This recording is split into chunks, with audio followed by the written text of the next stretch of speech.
Welcome to an emergency podcast, actually, of the KimAppa Show. I sent a message to Robbie going, should we do a podcast about Rohit Sharma retiring? And he said, what? Rohit Sharma's retired from Test cricket? Yeah, How this happened? what? How? Why?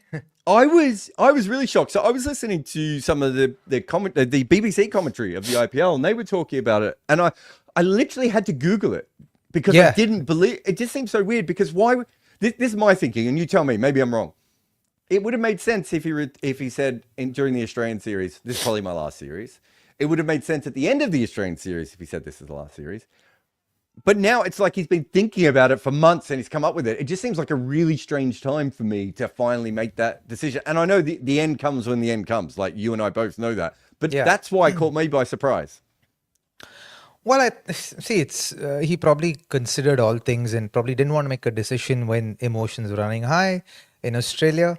Because it was pretty speculative at that point in time what would happen. People were calling for his slot, and then the team wasn't doing that well. And then when there was too much happening at that point in time. So you wouldn't want to make a decision on your career when emotions are running high. You want to wait. True. You want to think, consider, look at all things, see how if there are guys to take over. Because I think barring his last year, he was incredible, wasn't he?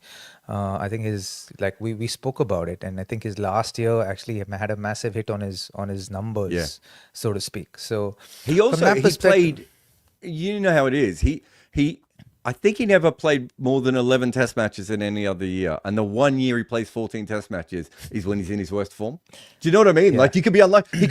They could have played 4 Test matches in 2024, and his average would have barely moved, right? But so I think he was probably a little bit unlucky, and maybe the amount of Test matches also made him think to himself, "This isn't coming back." Like I would have to work very hard, and I think you and I had talked about this, about him having to work on his game, and maybe he just thought to himself, "At this age, do I really want to do that again?"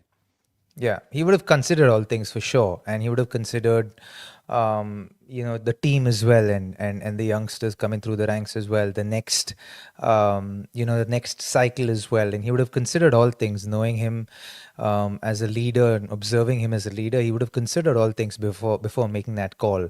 But congratulations to him. I think T20Is in Test cricket. What an incredible career. And I think the best part is that still got one-day cricket left. So we can expect some longevity, I think. Also, that's probably his best format, right? Like, it's really interesting that most people are kind of retiring for T20s or for tests. And he's just like, no, I'm very good at ODI cricket. Because he could have just retired from all international cricket now, which again probably would have surprised me a little bit less. I would have been like, that makes sense. Like he's ready to go from international cricket. And he's like, no, I've got a couple of more double hundreds in me, guys. Yeah, you know what I think? Again, this is my just conspiracy theory, perhaps, and speculation. Speculation, perhaps, right? I think the T20I retirement was emotional decision. That was driven by a lot of emotion, a lot of release of a lot of emotion after winning that T20 World Cup, because it must have been a huge burden on him, and he would have felt like, I just want to win this and just be done with it. But maybe in hindsight, he would have actually liked to play the version. To be honest, it's a version that suits him very well. So maybe in hindsight, I think, which is why he was very conscientious about not calling time on his career in Australia. I remember there was an interview he did with Irfan Pathan. I think Sunil Gavaskar, I can't remember. Sunny sir was there, but with Irfan, he was doing an interview and he said, retirement not happening now. I'm here. I'm just not playing this test match, and we'll see where it goes. I'm not thinking of all that. So stop speculating anything right now. Obviously, he didn't want to make a decision with emotions running high at that point in time, and that's understandable for someone who's done so much for Indian cricket and stood tall as a batter. By the way, what was his numbers before the past year, before those 14 Test matches in this last year? I mean, that's a really good question that you would have thought that I would have had to hand, but I don't. I mean, if you go through his entire record, it's quite fascinating. He ends up averaging about 37, 38, I think, when not opening the batting, right?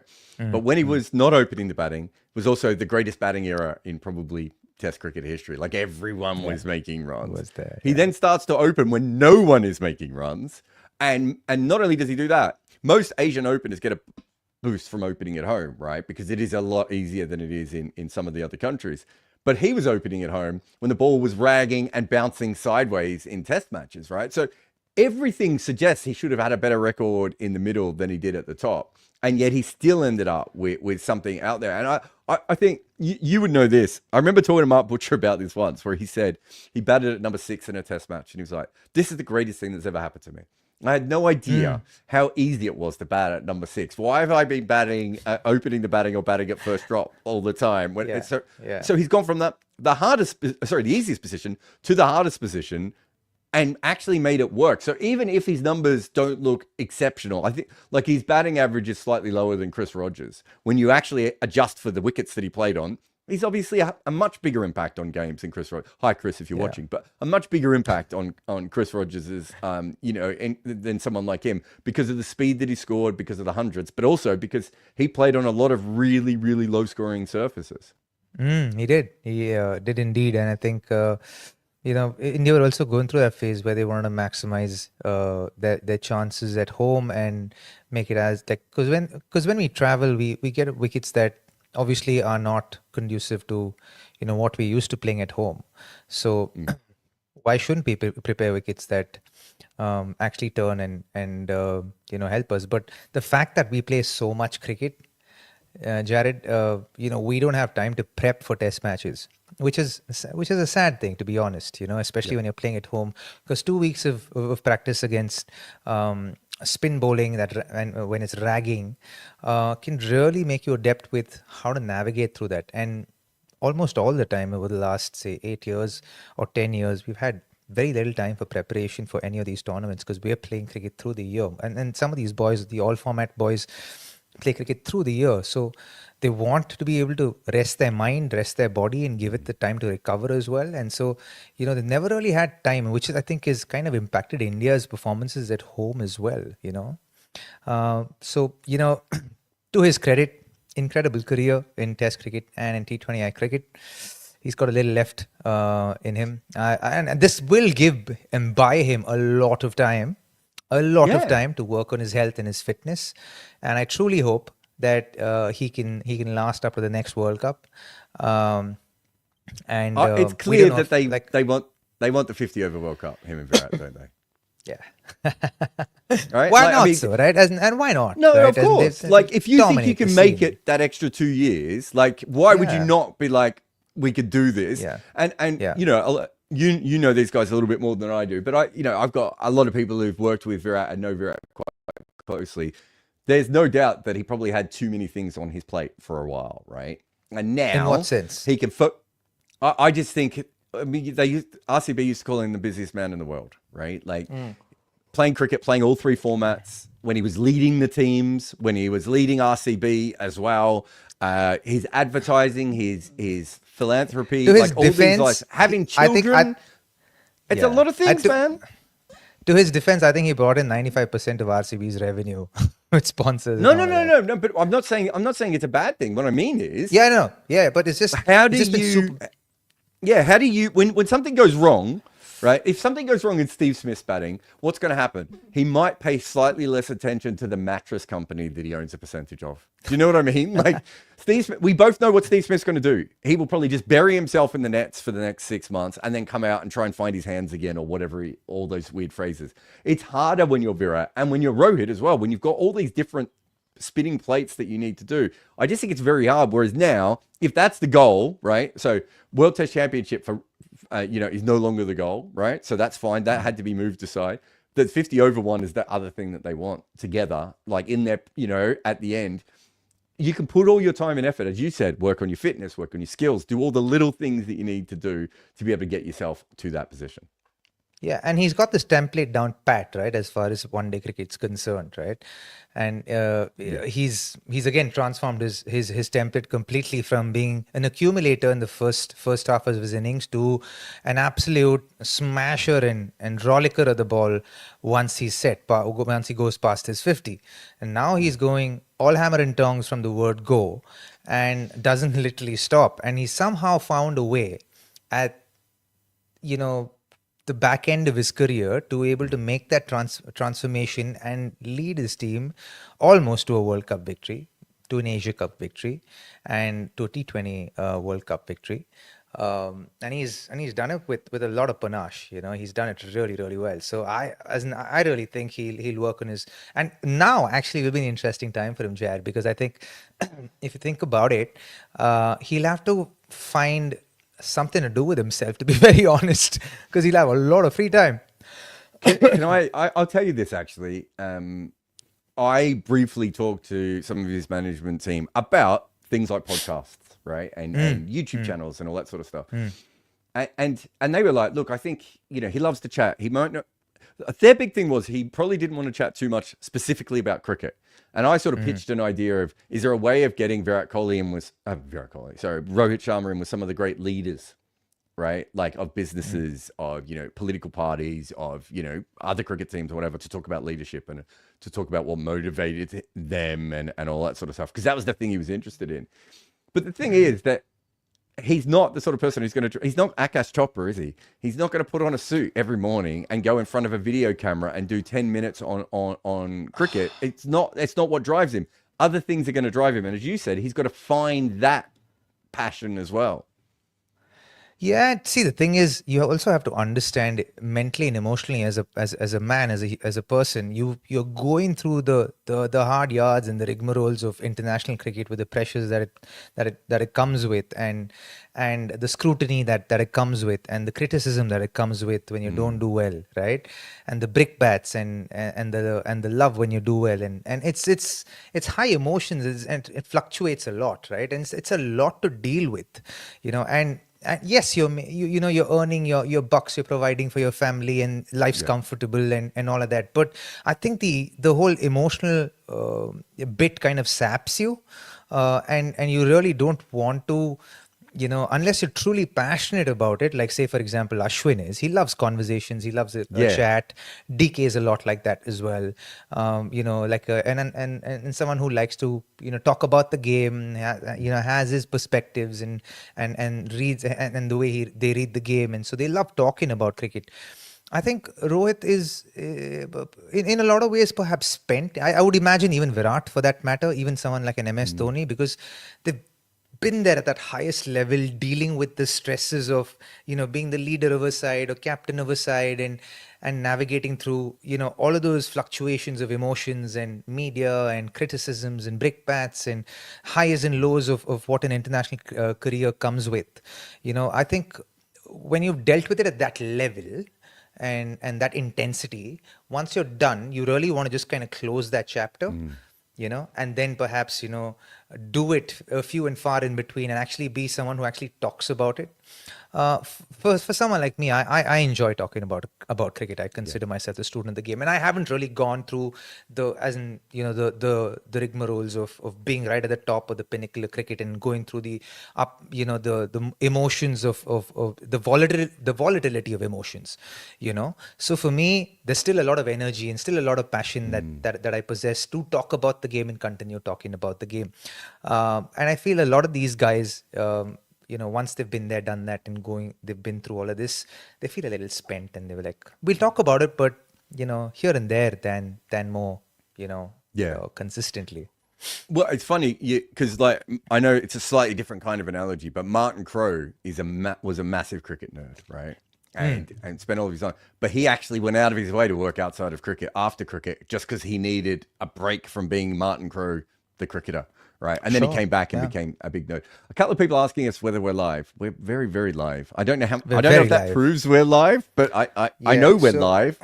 I don't know if we're live. It's 12:10 where I'm at. Yeah. It's 12:10 in the morning where I'm at. And I don't know what time it is back there, yeah? It's 9:10 here. I'm probably more tired than you are. You're usually up later than me anyway. All my friends in Asia seem to be up later than I am in the UK. I'm actually a little bit of a night bird. I kind of operate cerebrally a lot more sharper at night. But last night I was pulling an all-nighter, just building a program. So I was like, the wheels were churning. So like, okay, I love the flow that I'm in. So let me just kind of finish it. So I finished the program and then like ended up not having any sleep. And then I had to attend my son's, they had something to do in his assembly. So I went and attended that early in the morning. So. And then the day just, took over, so to speak. And I was Mate, like, when you told me I was podcast, I was like, that's why I'm wearing a cap. I'm reminding you to be kind because my hair inside this is not good news, brother.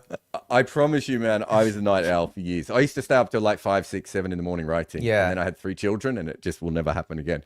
I just want to go, you mentioned some of the stats before, just to prove how much he tanked his average. So in the 26 test matches he opened from 2019 to 2023, he was averaging 51.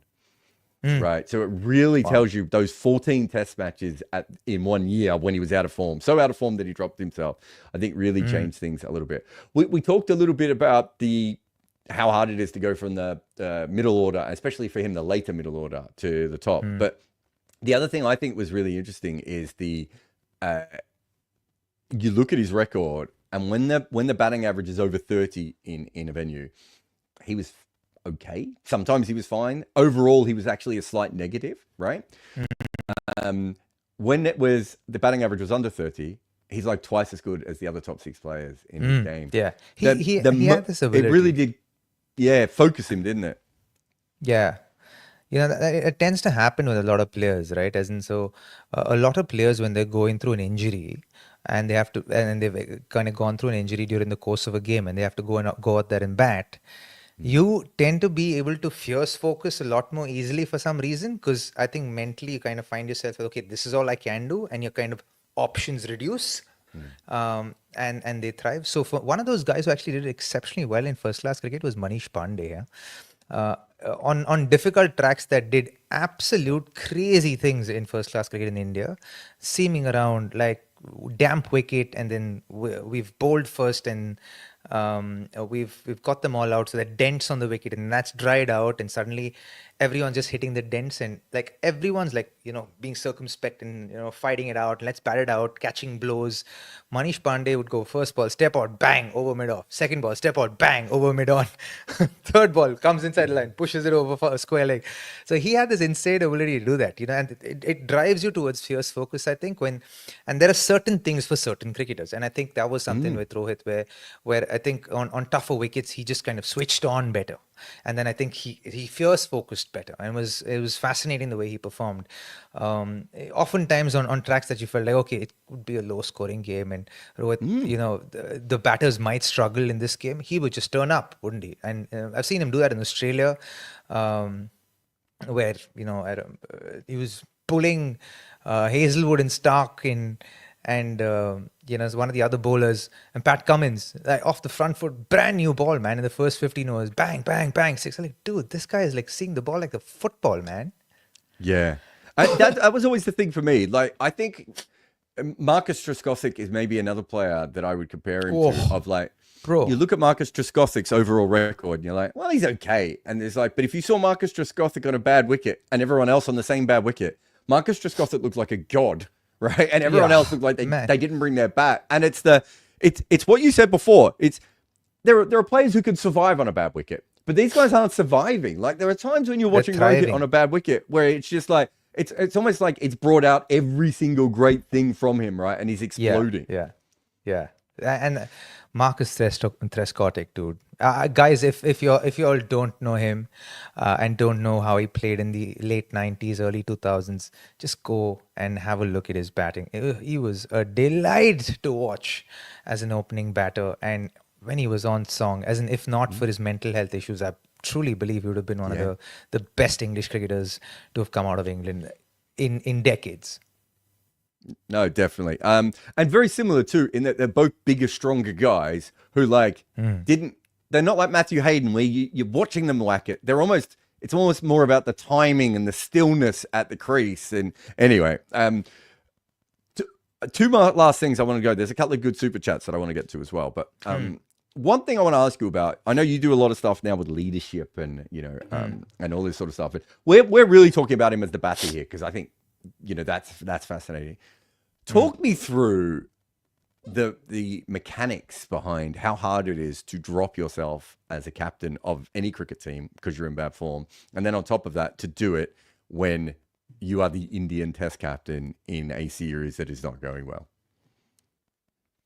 Well, I think it's a series of things, isn't it? And, we as Indians are very emotional people. Ask the RCB and CSK fans, they'll tell you.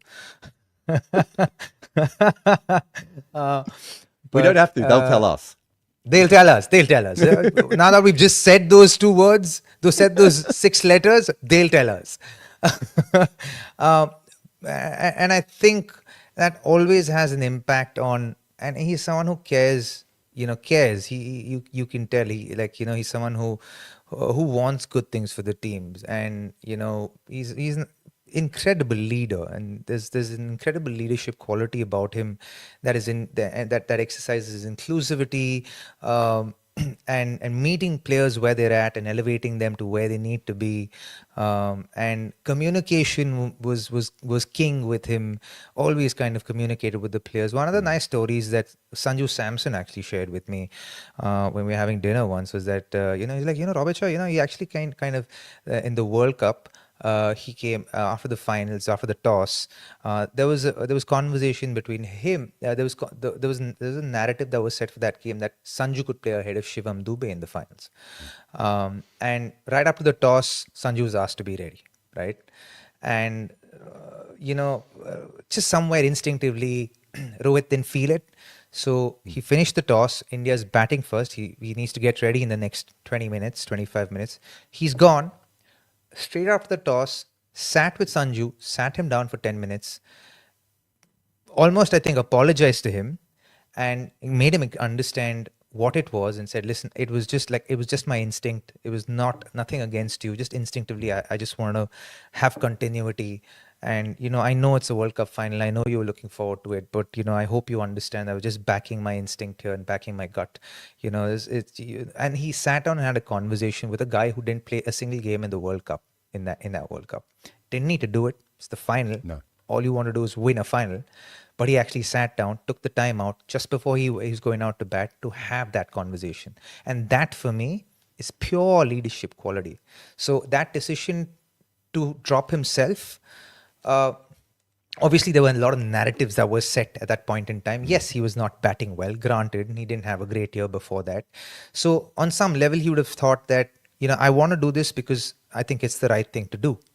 And it would have been rooted in that a lot. But I'm certain that a lot of existential questions would have also happened at that point in time. Like, should I just call it quits? Should I just play this test match and then just call it quits, or not play this test match and then figure out what I want to do? And obviously he chose the latter. But I think that leadership quality has always existed in him. Like, even amongst friends, he's one of those guys who like kind of leads things, but takes everyone along. You'll never see him doing a dance video by himself. There'll always be 3 or 4 guys with him, on his social media. It's just one of the things about Rohit Sharma, which is nice. I like it. It's a nice touch about him. Yeah, it's a shame he doesn't do more dance videos on his own. Look, I don't want to get to, promoting my own book or anything. The Art of Batting. Yeah, does it have anything about Rohit Sharma in there? He's not in there all that much, but when we started what a shame. Yeah, but when we started the book, I was wondering whether he might slip in to the top 50 test batters of all time. And obviously it's gone a very different direction since we started writing the book. But he's up there for me with people like Hanif Mohammed, VVS Laxman, and who can play innings that there are probably better batters than them can't play. Right, like there's something about Hanif Mohammed batting for 3 days on end. That's just not a thing a normal player can do. VVS Laxman, some of those knocks that he did. Yeah. And so I don't want to say that they're not great, because I don't think that's fair. I think they are great. They may not be in the 50 greatest performers in Test cricket, but they're certainly great batters. And Aravinda de Silva, he's another one I would throw in there as well. He's not. That's the. You read the book. I'm waiting to read the book. I'm waiting on you. I sent you the PDF. Read the PDF. But yeah, so I think so for me. Do you That's not see the kind of how library I think behind about- me? Yeah, I know. I offered to send you a book. Get it when you come over. I can't be bothered now. You had your chance. Yeah, I know. So the way that the way that I look at it is there's obviously greatness in Rohit Sharma, the Test batter, and that's what we're talking about today, right? Rohit Sharma, the Test batter. There is obvious greatness there, but we also have to understand that there is a limit between what he did and what the other players who have managed to be able to do it more consistently over a period of time. I think that's fair, isn't it? Yeah, fair. Yeah, and I think, he's always constantly challenged himself to do the tough things. Like we're not talking about the greatness of his batting. And I think one of the things that always stood out about Rohit Sharma's batting is the fact that he had so much time. It's like he had eons before playing the ball. That ability, although slightly natural and kind of comes naturally, but you also have to develop it. You have to, nurture it, right? And he was able to. He's been able to do that always. That pull shot off his front foot, the ability to innovate, the cover drive sometimes against some of the fastest bowlers in the world. It's like, man, how does he have so much time? But then you see just the way, as his batting has always been so simple, right? Very gifted batter, naturally gifted batter. He just had the right, I would say, proportions as a batter. And I mean, no, when I say proportions, I mean the height, his hands, just the places his hands went to just before playing a ball, the pushback, which is a critical aspect of how you create time for yourself, and the timing of the pushback to create time for yourself. He had all of that was this came very, very well to him, and he was able to hold on to that and understood his batting really well to be able to create that kind of time. You can't hear me now, but I'm gonna speak to all the people who are alive anyway. He's gone. But I think that was one of the greatest things about Rohit Sharma, the batter. It's okay. It's good. I like the peace and quiet here. I can't hear you, buddy. You're gone. Rohit Sharma was made a test opener a bit too late. Yeah. Everyone can hear me, but not you, buddy. So, you need to get a new mic. You need to get new headphones. You need to get a helmet. You gotta do a little bit of shopping this week. He still can't hear me.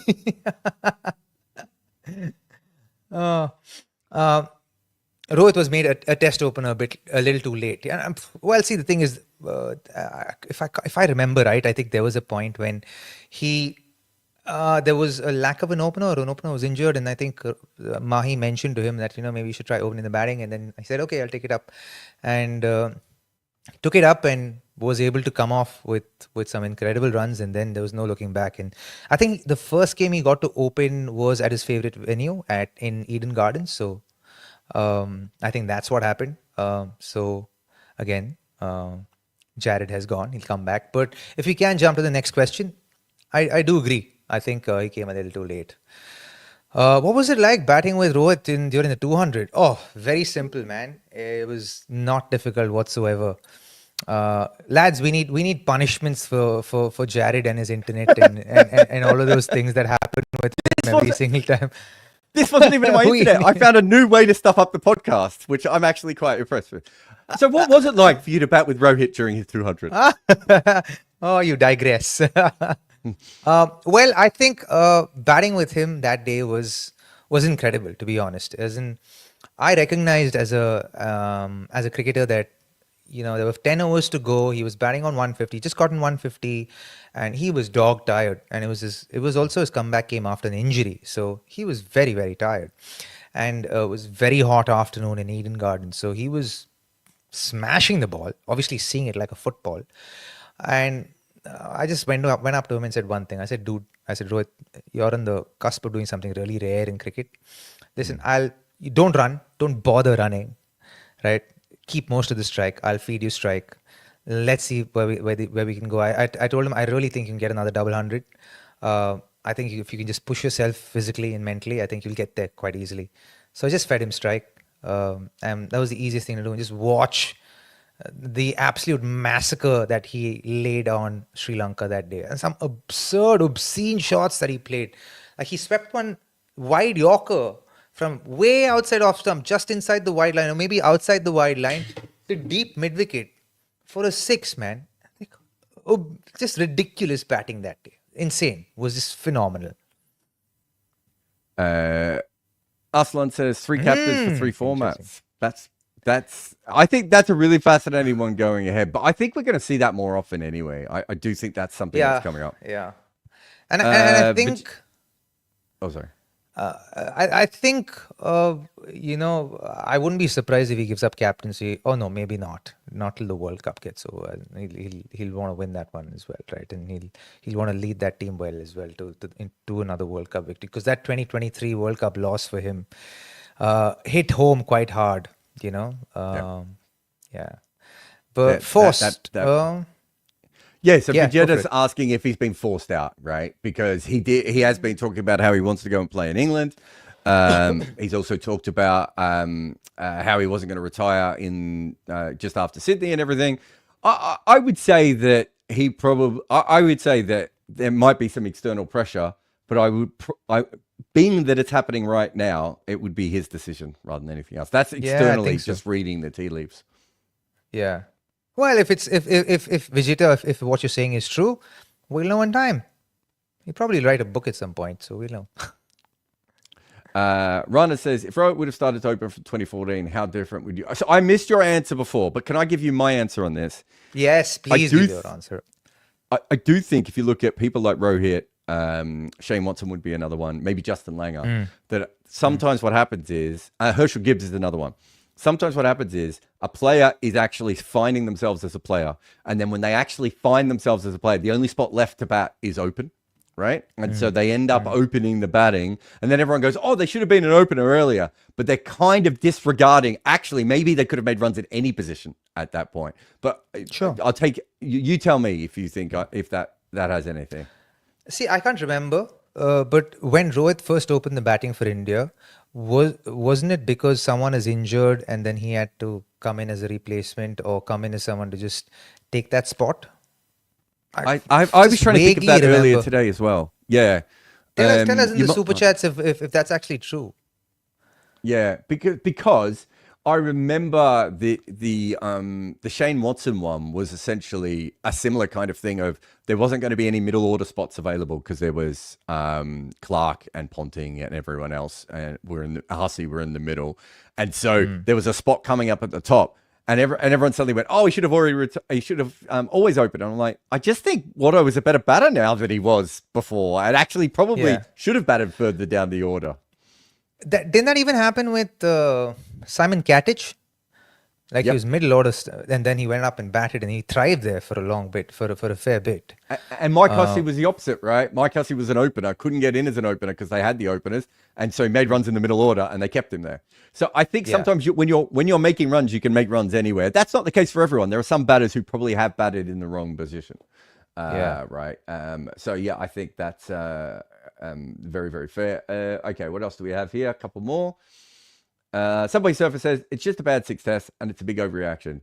Look, I think it's always worth remembering that he would know more of that than anyone else. And there have been plenty of players who have thought, I can play through this and find the form again, and they don't, right? And we're talking about great players. Like Virat has been through that recently. Javed Miandad went through that. Gordon Greenidge went through that. Sometimes when you know, right? Yeah, I was talking to one of the former cricketers, and he was telling me, it would be very unfortunate for a cricketer if he went through his slump at the back end of his career, because that would essentially mean he's done in a sense. Yeah. Because people have very little patience for people over 35, right? But guys, 35 is young. Imagine but I know as far as from the athletic standpoint, you feel like you've seen them for so long, so it feels like you've run out of gas for them. But it's tough if you go into a slump of form at the back end of your career. And there've been a fair few bit of incredibly talented cricketers who've experienced that at the back end of their careers and finished on a down then instead of finishing on a high. Yeah, no, agreed. Anand is asking about whether KL will open Karen Nair he's mentioned here as well. This Sudarshan. So there are options if they want to go in a different direction. I think KL is basically their answer to every question. So I could definitely see how that might end up happening. Yeah, that could happen. As in, KL's will be up to it. Being the absolute team man that he is, he'll open the batting at three even right now. If Shubman is there, but if Shubman wants to open the batting, he might open. Yeah. Depends on who becomes captain again. Would it be Bumrah? Will it be Shubman? Who do you, as a neutral observer of Indian cricket, would like to see leading the side, Jar? I would love to see Bumrah because I'm really interested to see what kind of a tactician he would be over a long period of time. But I still feel nervous about Pat Cummins being captain just because with your fast bowler, you just want to be able to rest them. And it makes me a little bit worried that you might play a Bumrah or a Cummins in a test match when they're at 85%, and that's the test match that does them in. That would be my issue with it. But I would love to see Bumrah do it. And he makes the most sense for me. I suppose KL Rahul is also on the list, is he, as well? I don't know. Sure. Maybe. Again, depends on Rishabh as well. You can look at him for test matches. But I would love to see Bumrah leading and perhaps a youngster like, Shubman Gill being second in command. And if there are times, like you mentioned, Bumrah is not up to scratch and needs to rest for a test match so he can play the next one because it's important for the series, then Shubman can take over for that test match and play a younger fast bowler or a replacement for Bumrah at that point in time. And then when he comes back again. Because let's face it, Bumrah is not going to play for the next 10 years. He'll probably play, if he continues to remain fit and has no other injuries, he'll play for about 5 years. And knock on wood, I hope he remains incredibly fit. And I don't know how he does it with his action. That is nuts how he's able to manage that. But he's had just one injury that I can think of, like this is the one that makes me feel like, okay, he's not this we've missed him in this one. But I can't think of another time when India really needed him that he was injured. You know what I mean? No, I mean, considering his action, he's been ridiculous. As you said, he's been ridiculously fit to be able to play. Krishna says that that Rohit sucked at Test cricket. Then you don't understand Test cricket. I mean, I don't know how else to answer that. It's just.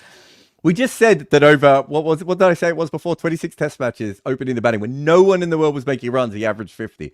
It's okay to say he's out of form at the end. You can say he sucked in 2024. I think Rohit, who dropped himself, would agree with that.